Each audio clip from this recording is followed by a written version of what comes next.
Now, when I go into a specific contact, so I'm going to go over here to Jordan Smith, there's going to be three different columns, right? So column number one, ooh, this is really slow and chunky, column number two, and then column number three. Okay, so column number one is all of their contact details, all of the information that's about them. So you can see here under this main, first name, last name, email address, phone number, and so forth. All that information can be captured from your forms. If they decide to put in their phone number, it'll show up in phone number, right? Stuff like that. You can also have general information, which is their company name or business name that they received. You can type this in manually, or you can have it collected automatically through web forms. Any addresses that they use on their billing or shipping and stuff like that will show up inside of here. Time zone is automatically set from when they fill out a form. The form captures their IP addresses. It does a geolocation. It says, oh, you're Eastern, or you're Pacific, or you're Central. Okay, so this is a good thing for you to see where they're at. It's not always 100% perfect because sometimes IP addresses change locations or they're using a VPN and that might be off. So just keep in mind that this is not 100% perfect. Additional info is stuff for later on when you create custom fields. The next section here you can see is actions. So these are tags, automations, and opportunities. Right now, we're going to nix this part about the opportunities. We're not going to be talking about that because that's more of a sales cycle process. But what's going to be important here are these two sections here. It's going to be tags and automations. All right, so tags are exactly what I just mentioned before. Remember we said high priority, warm lead, follow up, and so forth. You can add new tags if you'd like by doing that. Or you can delete the tags as well by hitting the X. These are saved in real time. Just keep in mind that when you do that, if you add a tag, and if that tag happens to be a trigger for an automation, you will be instantly triggering that automation. So be very careful when you add tags. And again, we're going to go through that into the workflows later. But keep in mind when I start to talk about how tags or forms and all that stuff can trigger automations to happen. So for example, I may want to give someone free access to a course. Well, I can do it in many different ways. One of the easiest ones is if I have a workflow and automation that says, when this tag is added, give them access to this program, give them access to this community, and send them an email with their login details. I could simply do that by giving them high priority. Oh, you've been given access to the high priority workflow, and that thing happens. Okay, so that's the management of tags for this individual contact. Automations are those workflows that I was just mentioning, right? So I can also just add them manually through here and put them through a workflow if I wanted to. And a workflow is a specific process that is a repetitive thing that you would normally do, but you're now automating and having Evolve take care of that.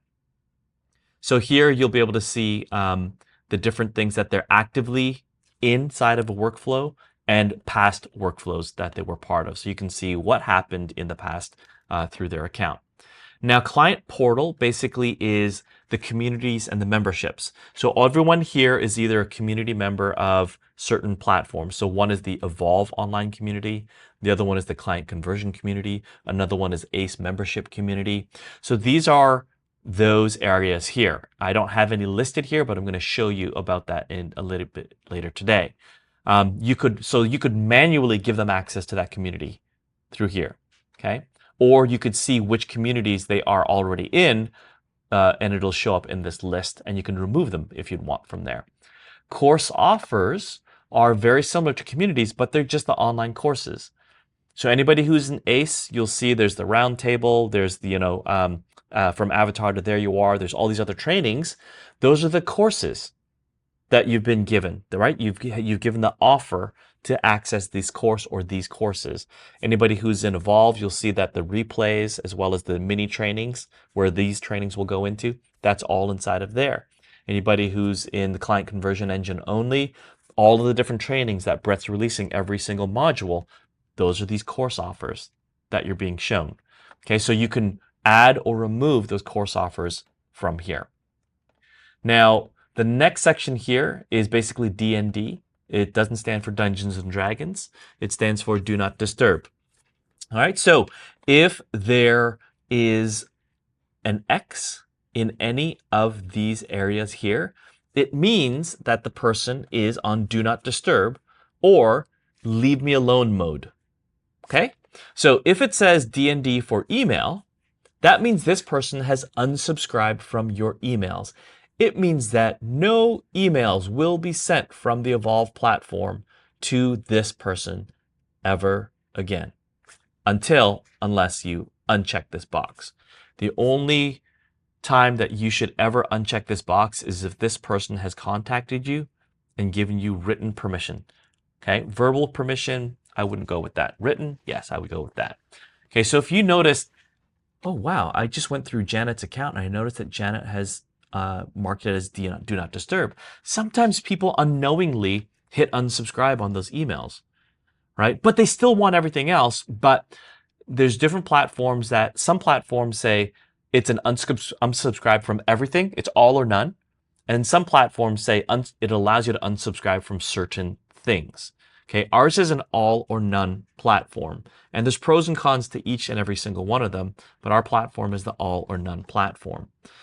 So if you have somebody who's unsubscribed from emails and they have not bought anything from you, they have not engaged with you, they could care less, they just stole your lead magnet and ran and said unsubscribe, right? Delete them. That's my opinion. Delete them. This is part of the list hygiene process. Okay, so, but if they have just a D&D beside text messages, if you have text messaging enabled on your account, then I don't really care about that because they're still receiving my emails. They just didn't want to be bothered on their phones. Calls and voicemails, again, if you end up subscribing to a phone number, you can actually make outbound calls and receive calls also coming into this platform. There is a fee, again, for every single one of those numbers plus the airtime. And then D&D for calls and SMS means that you can't make your calls coming into them, right? So again, if they have this enabled here and they have not bought anything, I can search in the third box here. So these are all the different other items to this person.